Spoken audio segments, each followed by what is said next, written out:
Hello everyone. वार्षिक परीक्षा 2022 कक्षा 9वीं के गणित विषय के इंपॉर्टेंट प्रश्न आपको बताएंगे।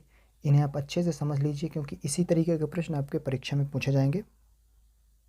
यहाँ पे देखिए प्रश्न है, दो आकृतियाँ सर्वांग सम होती हैं यदि उनका, तो इसका अ नंबर सही हो जाएगा। एक ही आकार और माप हो तो आकृतियाँ सर्वांग सम होती हैं। दूसरा प्रश्न है, त्रिभुज की बराबर भुजाओं के सम्मुख कोण क्या होते हैं? बराबर होते हैं, यानी समान होते हैं या बराबर होते हैं। ब नंबर इसका सही हो जाएगा। प्रश्न नंबर 3 है, एक समकोण त्रिभुज ABC में कोण बी समकोण है। समकोण का मतलब होता है कि एक कोण 90 अंश का, आपका बी कोण जो है 90 अंश है और कोण सी 45 है, तो कोण ए का मान बताना है। देखिए टोटल तो 180 होता है, त्रिभुज के तीनों कोणों का योग 180 अंश होता है और ये दोनों मिला के कितना हो रहा है? 135। तो 180 में यदि आप 135 घटाएंगे तो 45 निकल के आएगा, तो इसका सही आंसर हो जाएगा द नंबर। इसके आगे देखिए प्रश्न नंबर 2 में, रिक्त स्थानों की पूर्ति कीजिए। पहला प्रश्न है, समान भुजाओं वाले दो वर्ग। समान भुजाओं वाले दो वर्ग क्या होते हैं? सर्वांग सम होते हैं। पहले का हो जाएगा सर्वांग सम। दूसरा है, त्रिभुज के बराबर कोणों की सम्मुख भुजाएं। त्रिभुज के बराबर कोण, कोई त्रिभुज है जिसके बराबर कोण है दोनों, तो उसकी भुजाएं भी क्या होंगी? बराबर होंगी। तो दूसरे में बराबर भी लिख सकते हैं या समान भी लिख सकते हैं। तीसरा है, यदि एक त्रिभुज की तीनों भुजाएं दूसरे त्रिभुज की तीनों भुजाओं के बराबर हो तो दोनों त्रिभुज क्या हो जाएंगे? भुजाएं देखिए दोनों त्रिभुजों की बराबर हैं तो त्रिभुज सर्वांग सम हो जाएंगे। तीसरा का भी हो जाएगा आपका सर्वांग सम। तो ये आपका जो अध्याय 7 है त्रिभुज वाला पार्ट, इसमें आपको केवल सर्वांग सम समझ लेना है। सर्वांग सम क्या होता है? आकार में समान हो और माप भी समान हो। ऐसा नहीं है कि उनके आकार में तो समान दिख रहे हैं, जैसे देखिए यहाँ पे दो त्रिभुज हैं, ये दोनों आकार में समान दिख रहे हैं लेकिन इनकी माप अलग अलग है। मान लीजिए ये 2 सेंटीमीटर वाला त्रिभुज है और ये 4 सेंटीमीटर, तो ये समरूप तो होंगे लेकिन सर्वांग सम नहीं होंगे। चौथा प्रश्न है, एक त्रिभुज जिसकी दो भुजाएं बराबर हो। देखिए दो भुजाएं बराबर हो तो समद्विबाहु त्रिभुज होगा। तीनों बराबर होते हैं तो समबाहु त्रिभुज कहलाता है। समबाहु त्रिभुज क्या होता है? जिसकी तीनों भुजाएं बराबर होती हैं। तीनों कोण भी बराबर होंगे, 60-60 अंश के होते हैं। देखिए यहाँ पे 70-70 में दिया हुआ है। समबाहु त्रिभुज का प्रत्येक कोण 50 अंश का होता है, तो ये असत्य है क्योंकि समबाहु त्रिभुज की तीनों भुजाएं बराबर होती हैं और तीनों कोण बराबर होंगे, तो 60-60 अंश के होते हैं, तो पहला असत्य है। दूसरा है, समान त्रिज्याओं वाले दो वृत्त सर्वांग सम होते हैं। देखिए त्रिज्या समान है तो सर्वांग सम होंगे, सत्य है। दूसरा हो गया सत्य। तीसरा है, यदि एक त्रिभुज की दो भुजाएं और अंतर्गत कोण दूसरे त्रिभुज की दो भुजाओं और अंतर्गत कोण बराबर हो तो दोनों त्रिभुज सर्वांग सम होते हैं, तो ये सत्य हो जाएगा। चौथा है, एक त्रिभुज के दो कोण और एक भुजा दूसरे त्रिभुज के दो कोणों और संगत भुजा के बराबर होने पर ये त्रिभुज सर्वांग सम नहीं होते हैं बोल रहा है, जबकि होने चाहिए, तो ये असत्य हो जाएगा।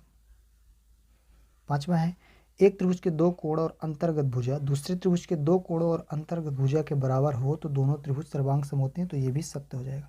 तो कुल मिला के आपका जो अध्याय 7 से त्रिभुज वाला पाठ है, इससे आपको सर्वांग समता पढ़ लेनी है अच्छे से। जो सर्वांग समता के नियम है, भुजा भुजा भुजा सर्वांग समता, भुजा कोण भुजा, तो इनको आपको तैयार कर लेना है। और इसके अलावा आपको अध्याय 1 से अध्याय 6 तक हमने जो इंपॉर्टेंट प्रश्न बताए थे उनको भी आपको तैयार करना है। अध्याय 1 आपका संख्या पद्धति हो गया, अध्याय 2 से बहुपद, अध्याय 3 निर्देशांक ज्यामिति, और 4, 5 और 6 ये सभी वीडियो की लिंक डिस्क्रिप्शन में मिलेगी, आप वहाँ से उनको ज़रूर तैयार कर लीजिएगा। और ब्रिज कोर्स का कंप्लीट सोल्यूशन हमने कराया था ब्रिज कोर्स का, तो उस वीडियो की लिंक भी डिस्क्रिप्शन में है, वहाँ से आप इसको भी तैयार कर लीजिए। रियल पेपर के भरोसे बिल्कुल मत रहिए, आप अपनी तैयारी खुद से करिए। इसके आगे देखिए कुछ और महत्वपूर्ण प्रश्न। अध्याय 8 चतुर्भुज के इंपॉर्टेंट प्रश्न देखिए। पहला प्रश्न है, किसी चतुर्भुज के चारों कोणों का योग होता है। तो चतुर्भुज के चारों कोणों का योग क्या होता है? 360 अंश होता है। दूसरा प्रश्न है, यदि एक समांतर चतुर्भुज के विकर्ण बराबर हों तो वह होगा। तो समांतर चतुर्भुज है और विकर्ण बराबर हैं तो आयत कहलाएगा वो। इस नंबर के आपके वस्तुनिष्ठ प्रश्न आने हैं, इसलिए आप इनको अच्छे से तैयार करिए। इसके आगे देखिए, यहाँ पे देखिए अध्याय 10 में आपका वृत्त है। वृत्त के बारे में भी कुछ आपको बता देते हैं। आपको त्रिभुज पढ़ लेना है, सर्वांग समता। चतुर्भुज पढ़ लेना है, जैसे आयत हो गया, आयत के सभी कोण 90 अंश के होते हैं, ये भी आपको याद रखना है। तो आपको त्रिभुज चतुर्भुज पढ़ना। वृत्त के बारे में कुछ समझ लीजिए। वृत्त क्या होता है? वृत्त होता है केंद्र से यहाँ जो दूरी रहती है परिधि तक की, इसको त्रिज्या कहते हैं, आपको पता है, और पूरा ये व्यास कहलाता है। तो त्रिज्या का 2 गुना होता है व्यास, आपको तैयार कर लेना वृत्त से। ये छोटी छोटी चीज़ें, जीवाएँ जो होती हैं वृत्त की, ये सभी जीवाएँ। तो सबसे बड़ी जीवा कौन सी होती है? व्यास होती है, जो केंद्र से होकर जाती है। वृत्त का क्षेत्रफल क्या होता है? पाई आर स्क्वायर। आर क्या होती है? त्रिज्या।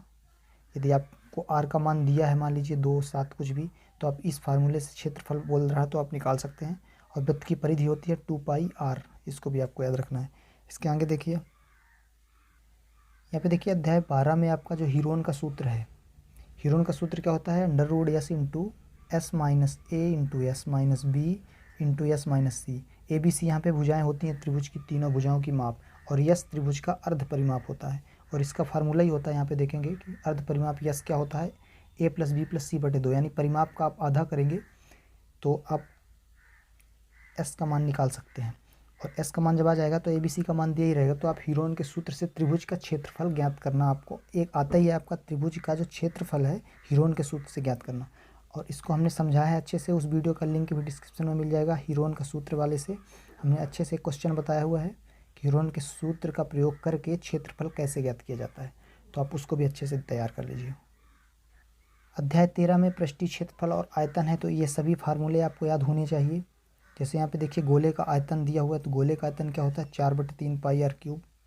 ठोस आकृति कौन सी नहीं है, वर्ग जो है वो ठोस आकृति नहीं है, समतल आकृति है, और पहले में समतल आकृति दी हुई है, तो कौन सी आकृति समतल नहीं है, तो यहाँ पे जानते हैं घन जो है समतल आकृति नहीं है। इसमें आपको घन का क्षेत्रफल याद रखना है। घन के दो क्षेत्रफल होते हैं, एक पार्श्व पृष्ठ और कुल पृष्ठ। तो पार्श्व पृष्ठ होता है 4a स्क्वायर और कुल पृष्ठ होता है 6a स्क्वायर। घनाभ का क्षेत्रफल भी दो होंगे, पार्श्व पृष्ठ और कुल पृष्ठ। तो आपको फार्मूले याद रखने हैं, पार्श्व पृष्ठ और कुल पृष्ठ। घनाभ का पार्श्व पृष्ठ होता है 2 गुणे l plus b into h, और कुल पृष्ठ निकालना हो तो 2 गुणे l b plus b h plus h l. ये घनाभ के कुल पृष्ठ का क्षेत्रफल है, का सूत्र है। और बेलन का आयतन होता है पाई आर स्क्वायर एच, आयतन सबके याद कर लेने हैं। शंकु का आयतन होता है 1/3 पाई आर स्क्वायर एच। गोले का आयतन 4/3 पाई आर क्यूब, यहाँ पे आप देख सकते हैं, और अर्धगोले का 2/3 पाई आर क्यूब। ये सभी फार्मूले याद रख लीजिए। अध्याय 14 सांख्यिकी से देखिए कुछ प्रश्न आपको बता रहे हैं। पहला प्रश्न जैसे दिया है, संख्याओं 2, 4, 6, 8 और 10 का माध्य। तो माध्य ज्ञात करने के लिए आपको सबका योग करना है और बटे में कुल संख्या रखनी है। जैसे 2, 4, 6, 8, 10 सबको जोड़ेंगे तो 2, 4, 2, 6, 6, 12, 8, 20, 10, 30 हो गया। कुल योग 30 हो रहा है, और बटे में कुल कितनी संख्या है, ये 5 संख्या है, तो बटे में 5 लेंगे तो 5 6 का 30, 6 आपका माध्य आ जाएगा। तो माध्य निकालना आना चाहिए आपसे। बहुलक क्या होता है, बहुलक समझ लीजिए, सबसे अधिक बारंबारता का जो होता है वो बहुलक कहलाता है। तो माध्य, माध्यक और बहुलक सांख्यिकी से पढ़ लेनी है आपको। इसके आगे अध्याय 15 प्रायिकता देखिए। अध्याय 15 प्रायिकता। प्रायिकता से आपको क्या समझना है, सबसे पहले ये जान लीजिए असंभव घटना प्रायिकता क्या होती है। कई बार आ चुका है, इस बार भी आ सकता है। संभव घटना प्रायिकता 0 याद रखना है आपको, और निश्चित घटना प्रायिकता 1 होती है सदैव। कुल मिला के 0 से 1 के बीच ही प्रायिकता हो सकती है आपकी। सभी संभव प्रायिकताओं का योग 1 होता है, 1 से ज़्यादा नहीं हो सकता है। और प्रायिकता ज्ञात करने के लिए एक फार्मूला जो होता है, अनुकूल परिणामों की संख्या और बटे कुल परिणामों की संख्या। तो इससे आप कैसे ज्ञात करेंगे, जैसे मान लीजिए क्वेश्चन है यदि कि सम अंक आने की प्रायिकता बतानी है एक पासे को फेंकने पर, तो एक पासे पे फेंकेंगे कुल अंक 6 हो सकते हैं, 1 2 3 4 5 6, इससे ज़्यादा तो आ नहीं सकता, तो बटे में 6 ले लेना है। और सम अंक कौन कौन से हुए, 2 4 6, 3 हो गए, तो 3 ऊपर हो जाएगा। अनुकूल परिणाम 3 हो गए, तो 3 दूनी 6, 1/2 आ जाएगा आपका प्रायिकता। तो आपको प्रायिकता से भी ये चीज़ें पढ़ लेनी है, संभव घटना, निश्चित घटना और प्रायिकता ज्ञात करने का। हम आपको केवल मोटिवेट कर सकते हैं, आपको ये बता सकते हैं आपको कैसे तैयारी करनी है, क्योंकि आपका एग्ज़ाम 2 दिन में है, तो 2 दिन में आपको अच्छे से नहीं समझाया जा सकता, इसलिए आपको केवल ये बता रहे हैं कि आप तैयारी खुद से करें, अच्छे से पढ़ाई करें, और रियल पेपर के भरोसे बिल्कुल मत रहें।